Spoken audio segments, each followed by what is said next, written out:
제하, 예, 반갑습니다. 내과 최원장의 최성열 원장입니다. 오늘 게스트가 오셨는데. 네, 안녕하세요. 네, 저는 서울에서 비만 진료하고 있는 히포크라타 의원 김진욱이라고 합니다. 비만만 보시는 건 아니고 가정의학과 학회에서도 일도 하시고 대한비만학회에 저랑 같이 일을 좀 하고 계세요. 그래서 지금 부산에 비만학회 임원들 모임 있죠? 네네. 오늘 대한비만학회 개원위원회 모임이 있어서 함께 이제 회의를 하러 부산에 내려온 김에 이렇게 초대받아서 같이 영상을 촬영하게 되었습니다. 저도 보면 볼수록 더욱 건강해지는 볼메의사라는 채널을 가지고 있고요. 거기에 이제 나중에 또 게스트로 한번 모시도록 하겠습니다. 저희가 인연이 좀 깊어요. 비만학회 어떻게 하다 보니 또 임원을 같이 하고 계신데 저는 이제 부산에서 활동하다 보니까 자주 뵙지는 못하지만 또 인연이 돼서 또 이렇게 또 만나게 됐습니다. 저희가 이제 위고비 저희 둘 다 좀 많이 쓰고 있는데 지금 벌써 한 7, 8개월 됐나요? 출시된 지? 작년 10월부터니까요. 지금 벌써 8개월 됐네요. 이제 전국에 이슈가 있는 건 싹센다가 이제 한국에 수입이 안 되거든요. 일부 병원만 지금 제공이 되고 있어요. 저희 일부 병원. 네, 저희도 일부 병원인데 저희는 이제 한 달에 이제 몇십 개 정도, 원래는 몇백 개를 쓰다가 지금 한 몇십 개 정도 받고 있는데 그러면 그 위고비를 써 보시니 싹센다와 위고비를 이제 저희는 비교를 할 수가 있잖아요. 동시에 쓰고 있는 병원이니까 좀 어떠신 것 같아요? 사실 싹센다는 초반에 치고 나가는 게 좀 세요. 그래서 초반에 한 8주 정도? 사실 그래프 상으로도 그렇고 딱 맞으면서 벌써 1, 2주 지나면 배가 하나도 안 고프고 살도 빠지는 것 같고 좀 부종도 덜하고 이렇게 오는 반면 위고비는 첫 펜 맞을 때까지는 굉장히 아무 일도 안 일어나는데요. 혹은 이제 싹센다에서 위고비를 체인지 하신 분들 경우는 저 살이 찌고 있는 것 같아요. 막 이런 말씀도 하세요. 되게 좀 그런 부분에 있어서는 조금 조심스러운 부분이에요. 근데 뭐라고 말씀드리냐면 이제 위고비는 길게 보는 약이다. 애초에 2개월밖에 안 쓸 결심으로 시작하시는 분들은 위고비 권유를 하지 않고 퓨시미아라든가 다른 약제를 이제 쓰고 있고요. 애초에 길게 10% 이상 그리고 오래 유지하도록 오랫동안 약을 쓸 계획을 갖고 계신 분들 위주로 이제 위고비를 처방하고 있습니다. 저는 아예 처음부터 설명을 드려요. 이게 2.4를 써야 되고 우리가 받는 통계는 68주 동안 2.4를 쓴 통계인데 0.25를 시작하잖아요. 10분의 1에 가까운 용량으로 시작하기 때문에 이게 한 달, 두 달, 석 달 가는 동안 스텝업은 되지만 첫째 달, 둘째 달은 저희가 좀 노력을 해야 된다. 그렇게 설명을 하고 저희 프로그램대로 뭐 일기장을 쓴다든지 아니면은 매주 만나서 다이어트에 대한 얘기를 나눈다든지 저는 다이어트는 멘탈 문제라고 보거든요. 그래서 인터뷰 시간을 저는 좀 충분히 갖고 있어요. 그래서 결론적으로 이제 위고비를 8개월 써보니 말씀하신 거랑 일맥상통할 수도 있는데 저는 싹센다보다는 위고비 효과 면에서는 저는 좀 더 보고 있는 것 같고 근데 싹센다는 아까 말씀하신 대로 매주 이게 용량이 올라가다 보니까 확실히 좀 느끼시죠. 플라티오가 이제 이루어지면 그때부터는 이제 뭔가 푸시해주는 자극이 덜하니까 그때부터는 진짜 환자와의 인터뷰라든지 동기부여를 해주는 게 중요한 것 같아요. 위고비든 싹센다든 결국 이제 식이요법이나 운동요법 말씀하신 그 멘탈 문제가 이제 행동인지요법이 꼭 이제 들어가야 되는 게 대한비만학회에서 늘 강조하는 부분이고 맞습니다. 그리고 이제 시각처에서도 이제 그런 것을 사용했을 때 이제 안 되는 분들한테 약을 써라 이렇게 말씀하시고 계신데 위고비가 강력하긴 한 것 같아요. 2.4를 썼을 때. 그쵸. 2.4를 썼을 때 환자가 나는 별거 다 해봤다. 그래서 10% 이상 그러니까 예를 들면 100kg인 환자는 뭐 10kg 이런 식으로 이렇게 딱 정해서 10% 이상, 15% 이상, 20% 이상 이렇게 얘기하면 환자들이 사실 원하는 몸무게가 20% 이상인 경우가 많은데 싹센다만 가지고 20%를 빼기는 조금 쉽지는 않거든요. 빼신 분도 있긴 한데 굉장히 어려운 부분인데 위고비가 약간 이제 푸싱해주는 역할은 솔직히 좀 있는 것 같고 특히 심혈관 환자들한테는 유지를 하는 게 되게 중요하잖아요. 약을 줄였는데 체중이 막 15kg씩 빠져갖고 혈압이 막 뚝뚝 떨어진 거예요. 이 원래 용량을 쓰면 저혈압이 와가지고 혈압약을 딱 줄였는데 다시 쪄가지고 오시면 이제 혈압이 같이 뛰니까 저희는 지금 혈압약을 끊은 분, 당뇨약을 끊은 분, 고지혈증약을 끊은 분들을 케이스를 지금 수십 개를 지금 모아서 11월 달에 있을 그 대한비만학회 강의를 하려고 케이스 지금 준비를 하고 있어요. 너무 중요한 문제죠. 근데 이제 그렇게 약을 끊었는데 혹은 약을 줄였는데 다시 요요가 와서 팍 쪄버리면 다시 이제 약을 써야 되는 상황이 오니까 이제 그걸 유지할 그 부분에 있어서 위고비가 조금 기능이 좋은 것 같습니다. 맞아요.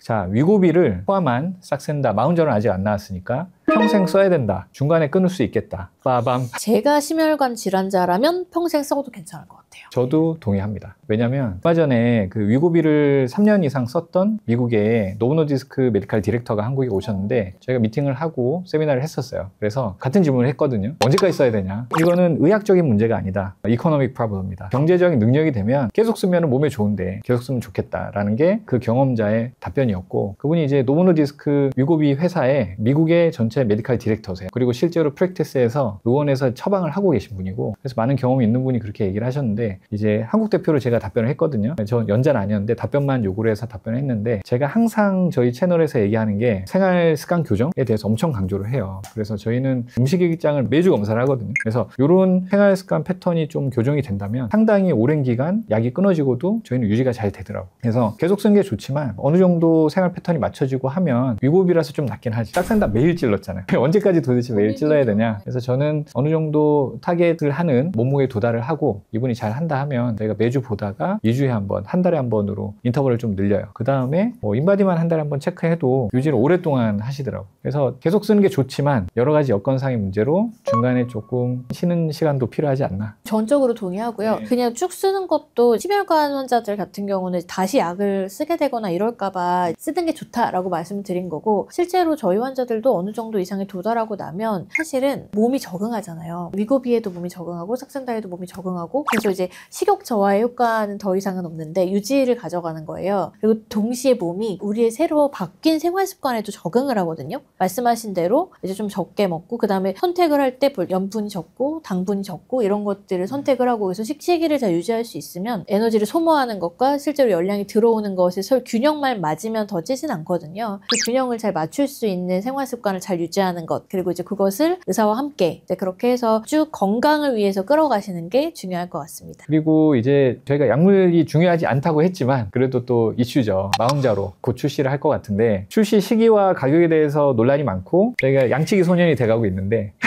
지금 3개월 전에 제가 올릴 때는 처음엔 이제 4월달, 6월달 한 2개월 갭을 두고 당뇨병 약으로 먼저 허가를 받고 그 다음에 다이어트 약제로 비급여로 이제 나올 거다 얘기를 들었거든요. 그 다음에 얘기가 밀린 게 6월, 8월, 뭐 7월, 9월 얘기가 나오고 있는데, 원장님도 아마 자주 찾아뵙겠지만 일라이릴리에서 저도 한 달에 한 3번씩 오거든요. 멀리 서울에서 오시는데 계속 정보를 달라고 하는데 제가 업로드를 안 한 이유가 있어요. 직원들도 몰라요 지금. 최근에 또 만나보셨죠? 뭐 최근에 또 뉴스가 있나요? 제가 얼마 전에 5월에 유럽 비만학회 다녀왔는데요. 거기서 마케터들이 생각하기로는 올해를 기점으로 올해 안에는 내려고 한다. 항상 그렇게 얘기하죠. 네.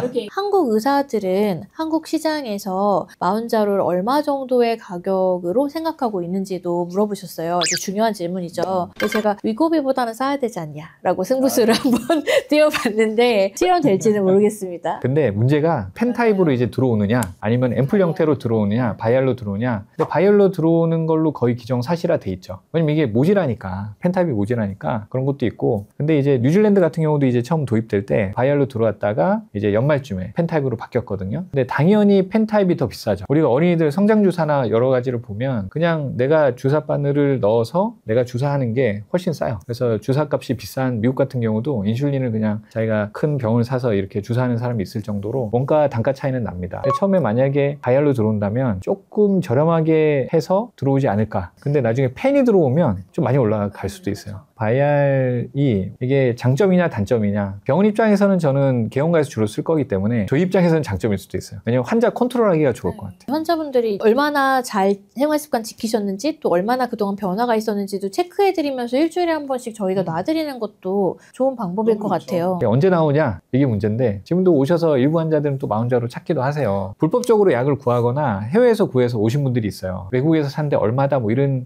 블로그 보니까 많이 올리시던데 사실 불법입니다. 그거는 유통 과정에도 문제가 있을 것 같고. 그죠? 이렇게 냉장해야 되는데. 네네. 이 배송에도 문제가 있습니다. 본사에서 직접 우리나라에 허가를 받고 냉동차로 정식으로 병원까지 배송이 되는, 그럼 정식 허가약품이 될 때까지는 기다리시는 게 저는 맞을 것 같고, 저희가 2층인데 2층에 올 때도 냉장 박스에 온도계 꽂아서 가져와요. 이제 받을 때도 그 온도를 확인하고 그 온도가 틀리면 거절하거든요. 안 받아요. 그래서 이제 그렇게 콜드 체인을 정확하게 지켜서 하는 병원들을 찾으시는 게 쉽지는 않겠지만 그렇게 하는 게 좋겠습니다. 미래에는 GLP-1, 그 다음에 GIP 관련된 약제들이 지금도 준비가 되고 있다고 합니다.